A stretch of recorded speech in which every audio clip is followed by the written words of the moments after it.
there. We are talking Katie Provazano in the studio with us. And Katie, there's a lot of things happening at LACA these days. What are we going to be talking about overall today? Well, overall, we have a bunch of workshops for our community to be able to participate. We are so full. So last night we had workshops in literally every room that we could put. So we had collage workshop in our dance studio. We had painting workshop in the craft room. The JCs met there last night. So it's great that the center is full and active and alive in the evening. We love it. That's great. I mean, and I don't think people realize how much of a resource that we have right here in the Ludington area to be able to have some of those meetings, be able to enjoy the activities. There's dancing that happens there. There's obviously art. There's the kiln room. Oh, yeah. And you continue to add events. And I think this is kind of cool because you have Dan Connolly here this morning, and he is going to be talking about the Art Talk series. So if you don't mind, set that up for me a little bit, and then let's bring in Dan. So this is a brand new series. We had the first one last week with Dan. He was talking about the beginning of modernism. His lecture was engaging and funny, and he gives space for everyone to think. So he'll ask a question and kind of pause, allowing everyone to kind of come up with their own answer before giving away some of the knowledge he has. So I really enjoyed it. It was an hour-long talk and with an opportunity to ask some questions too. So really great. He's here. The next talk will actually be Rebecca Mott next Tuesday at 6 o'clock. But Dan can talk a little bit more about the series and his background. All right, Dan, let's bring you in and take us through. What can we experience when we're sitting in front of you, and then I think towards the end of our conversation, I'd love to know what sort of questions people ask of you at an event like this. Take us through that if you don't mind. So the typical experience is I've got a projector and I'm showing images of famous works of art. So, for example, I'm talking about modernism. I started out talking about Manet, and I'll try to set up a situation where I give enough background information that the audience and our students have a sense of what's going on, and then we'll begin to explore intricacies of the particular works of art, some details that might give a little bit more information or more context to what the painting is, you could say, quote unquote, about. And of course, it's about a lot of things. And of course, students will say to me, well, if there's all these different opinions, then mine can be just as right as anyone's. And I said, well, there are better opinions than others. So the idea is really to have an interpretation that's well-founded in some facts and history. I always wonder about that. Do you mind sticking on, because I know there's a little humor in regards to that, but when you take a painting, or when the experts, I'll say it that way, take a painting in a museum or an art gallery, and they describe it, and they're able to go in depth in that. How do you get to that point? How do you research or find that this is sort of the foundation that you start with? But then, obviously, everybody's exploring their own thoughts and ideas. But how do you get to that point? Do you know what I mean? Well, it takes a little bit of homework. It does take a little bit of work to go and say, look at new art or look at works of art you're not at all familiar with, or different cultures. You just want to do some background. It can be as simple as thinking, well, before you go to some new exhibition of some artist you've never heard about and pay the $15 fee, you probably want to read a little bit. Yeah. Is this a show you want to go see? Is it a movie? Is this a movie I want to go see? If you don't like horror films, don't go see that. Absolutely. So, it's everyone's responsibility to be informed of something. But I think also you're asking is the process of becoming an expert in that. And that just takes lots of years of homework and research. Do you look forward to, in a setting like this, for people to contradict you, to be able to say, no, I think this is what it's all about? Are you looking forward to that feedback from them? Absolutely, because I think I will know something about the work of art. I think I'll have formed an idea or opinion of that, and then someone will ask a question, and I'll just be floored because I'd never thought of looking at it from that particular perspective. And that's part of what we as viewers and our own life experience bring to the work of art. And that's what keeps art alive to this day. It's not just looking at some artifact from centuries gone by, but how it is that we can relate to and understand them. And that's what makes history so important. We are all of a continuum of humanity, and it's important to know that history and really what makes us. When you are in a setting like this for the Art Talk series, is it just one piece of art? Is it one painting, or do you go through multiple pieces? We'll go through multiple. So I probably showed 70 or so images. Wow! But I only really focused on, say, 4 or 5 paintings. And my wife, in her next talk, which will be on 17th century Dutch art and paintings of women in interiors, she'll focus probably on 3 or 4 paintings by a fellow named Jan Vermeer, but look at other paintings that give new details or reinforce other images of women who are reading or taking a music lesson, and what the kind of meanings that were going on in the 17th century about women and domestic settings and those activities. And that helps to kind of unlock, as it were, what Vermeer was thinking at the time that he was making these images. You mentioned a moment ago, and by the way, the audience is just tuning in. We're talking about the Ludington Area Center for the Arts. Dan Connolly is with us. Dan, you'd mentioned something a moment ago about just keeping that conversation going, keeping that information. Do you think we struggle as we move farther away from the creation of that painting or that piece of artwork? Certainly. The past gets every day gets more and more distant from us. And so, for example, my specialty is in the area of medieval art, and the culture that we have now is so far different from medieval. It's really is like a foreign country. So it's a great deal of energy and research, kind of digging up the information and the anecdotes and some of the details that can bring it alive to us. So for example, I just recently noticed that the LACA had installed a kind of a labyrinth outline design in their performance hall, and that's one of the things I researched: the original labyrinths from the Gothic cathedrals. So one of the things I argue about the labyrinth, or talked about the labyrinth, is that it performs a kind of virtual experience of pilgrimage back in the 13th century, and to some extent today, so that the notion of pilgrimage, of traveling, or a virtual experience, which is very contemporary today with virtual reality sets and all that, is in fact an old idea. And the idea is to take what we recognize and is familiar to us and see how it's actually something that had been going on for quite a long time, just in the background or in a different manner. The unfortunate side to that is that if you try to say, hey, that's been done before, people reject that idea, don't they? Well, one of the things about modernism is the notion of originality. Absolutely. So that's one of the new things that happened pretty recently. Yeah, for sure. No, this is great. Katie, talking with Dan here, your thoughts in bringing him into the picture, having him part of LACA in the talk series. It sounds like it's going to be a really great event to enjoy. They are. Again, we've only had one so far. It was very well attended. And I think that people are looking forward to having these kind of discussions, learning more about why certain pieces are important or why we keep looking at certain artists. And even, that little bit about the labyrinth, I just learned something that, I had never thought of before either. So I love that. Absolutely. Let's tell the listeners about the details. Take us through when we can see Dan. His wife as well is another talk series there too, right? Yep. So they are all going to be held on Tuesdays at LACA at 6:00. And again, they're about hour-long presentations. They're roughly the second and fourth Tuesdays, but the schedule does change. I don't have it actually right in front of me, but you can find it at ludingtonartscenter.org, and we will go all the way into December. So we've got 4 more talks to look forward to. And we hope that everyone will come. It's a free event with a $5 suggested donation. So we want to be able to keep this program going, and we hope that you'll come out. All right, sounds good. And Dan, sounds like your wife's going to be there. October 24th? Yes. For her event.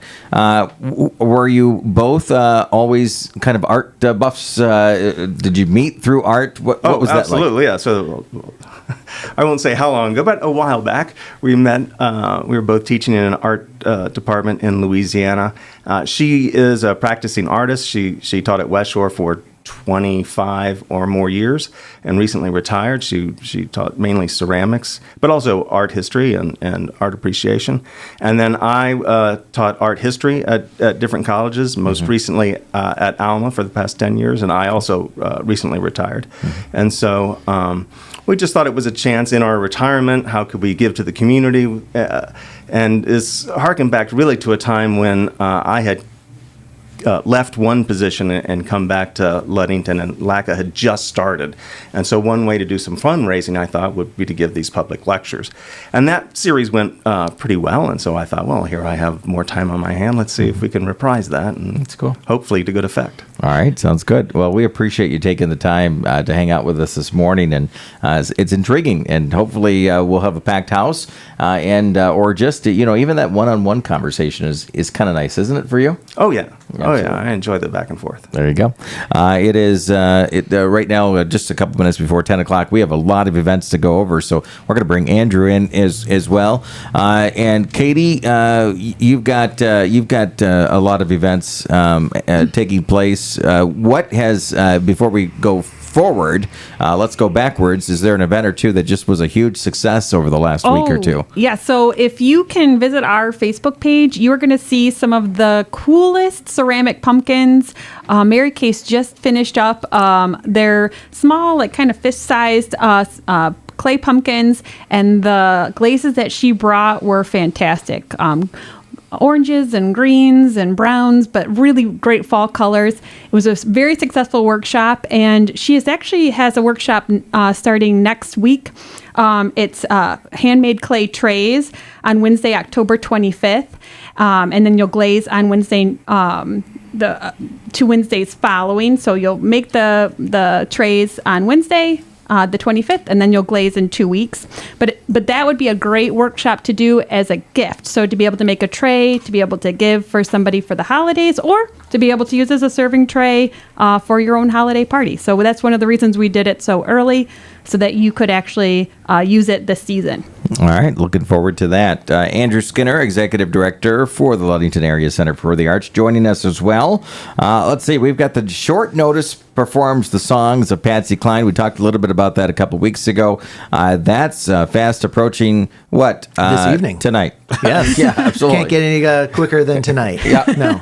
No. So we're super excited to have Mark and Mandy in town to perform this show. They are traveling musicians. They're from Great Britain, actually, and they come here to the United States kind of in the winter months, and they are touring artists around the Arizona area.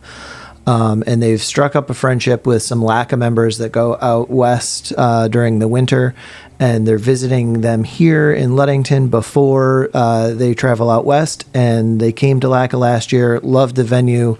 They played with our jam group, and they said, hey, you know what? We'd love to give back to the community. We'd like to put on this fundraising concert, whatever program you would like to raise funds for.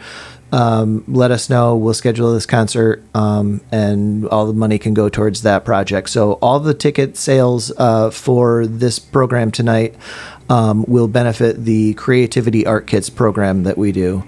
So come out, support the art kits. The concert starts at 7 o'clock. And tickets are $25 in advance, or if you buy them at the door, they're $30. All right, still tickets available there. Yes. Okay. Is Taylor Swift coming to LACA? Taylor Swift is not, but Cannon Wren is, and she is a very talented high school age musician. She's currently working on putting together her own album. She's performed all over the state and has been having great success with her Taylor Swift experience. She's traveled throughout Michigan and some of the bordering states as well doing this show. and it features all of the hits from Taylor Swift. It's not 3 hours, much like the Eras tour, but it is a great show. She's got a live band backing her, and she sings those. She plays guitar on a few of them, and then I believe she also plays one or two of her own songs. So we're super excited to bring her in for this all-age show on March 2nd. Tickets are $20 in advance, $25 at the door. Should be an amazing time. We're going to open the doors about an hour early, and we'll have some volunteers ready to make with supplies to make like beaded bracelets and all that stuff that you can give to all your Swiftie friends. I personally bought a Taylor Swift shirt the other day. I was wearing it at work. Nobody noticed. You have to get the bedazzled version, and then they might notice you. Okay, I'll get that one. Okay. Yeah. Dan might be very interested in this one. The regional high school art exhibits, having those conversations, seeing those students that he has probably taught and talked with over the years.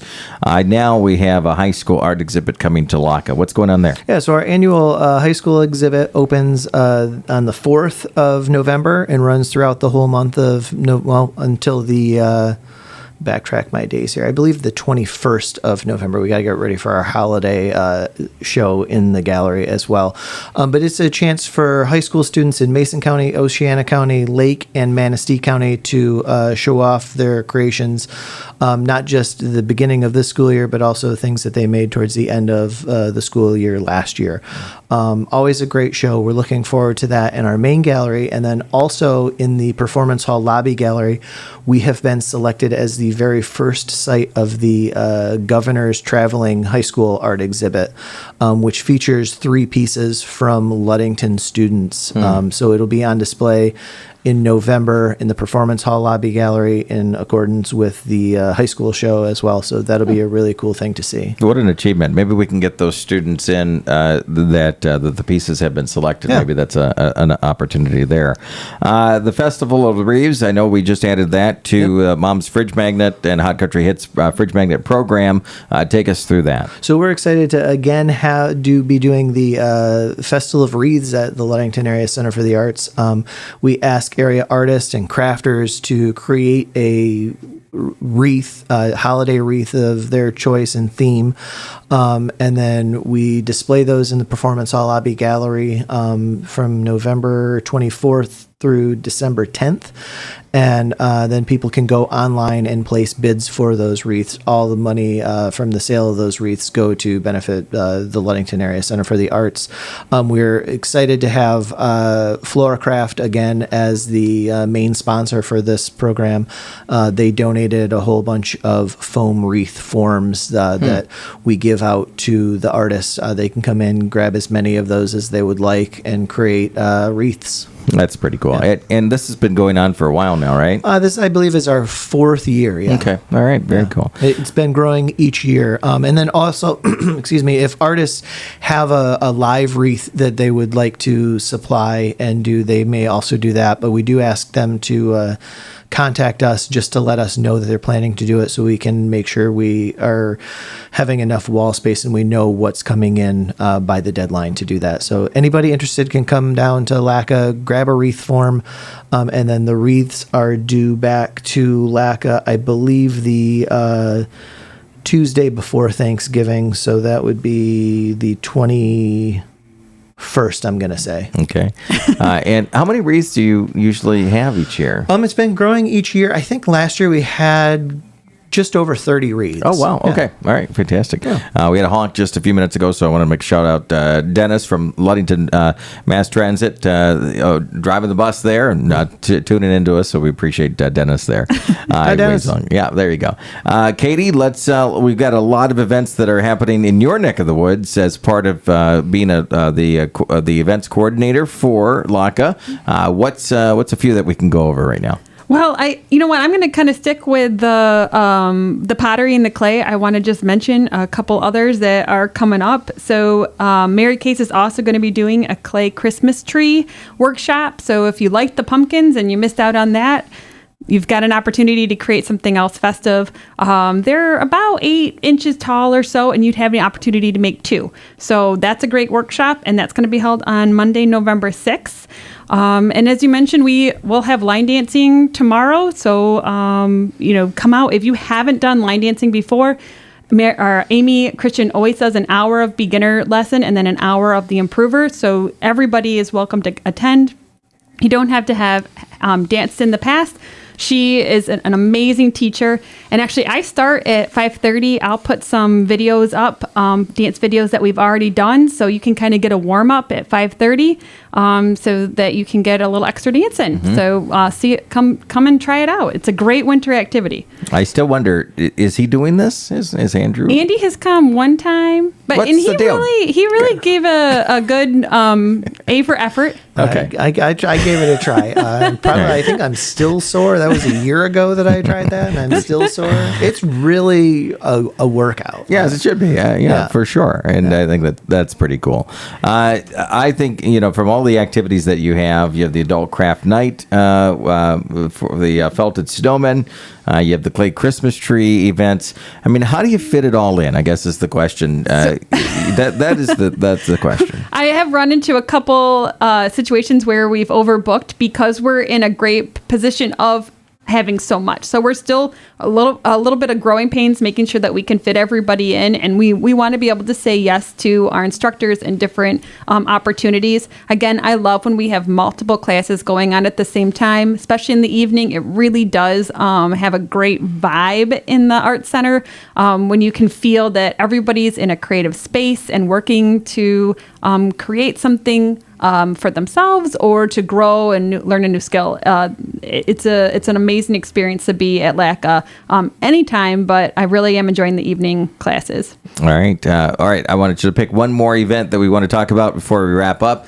And then also for everybody that's listening and watching out there, the opportunity to really dive into all of these events, look at the descriptions of them, the times, the dates, the costs, all of that, available right there at the website, which is LudingtonArtCenter.org. All right, so you go there, you can sign up, and I think, based on just our conversation today and over the last few times, you're becoming a resource that we need, especially in the fall and winter around here, is that we don't have a lot of those activities to go out and, bring the family out, the coworkers and those around us. And I think that you're becoming that outlet for this. And I would assume that you kind of like hearing that, I would assume. I love hearing that. I think that workshops, again, it's a creative outlet, but it's also a social opportunity. It's a chance to come and do something with a friend or meet new people who like to go and try new things. So it scratches more than one itch, if you will. Like you get to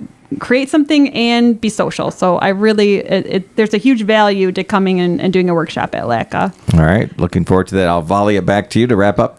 All right. Do I get to do one more? Mm-hmm. I'm going to talk about the Wall Whimsy light switch painting with Mary Beth Long. Mary Beth has typically done jewelry workshops at LACA, and she wanted to bring something new to the table. You bring your light switch covers from home, and then you get to paint them. So it's a way to add color and pizzazz to a room that's really easy without having to paint the whole room. You get to just paint the light switch. She uses alcohol paints, so they kind of mix together in a different way, and she'll show several techniques, and you'll get to try the techniques before committing as well. And you've got the option to bring a few small light switch covers or a couple big ones. So this is a great workshop, great for your bathroom or to jazz up a bedroom. So that will be held on Thursday, October 26th from 6 to 8 p.m.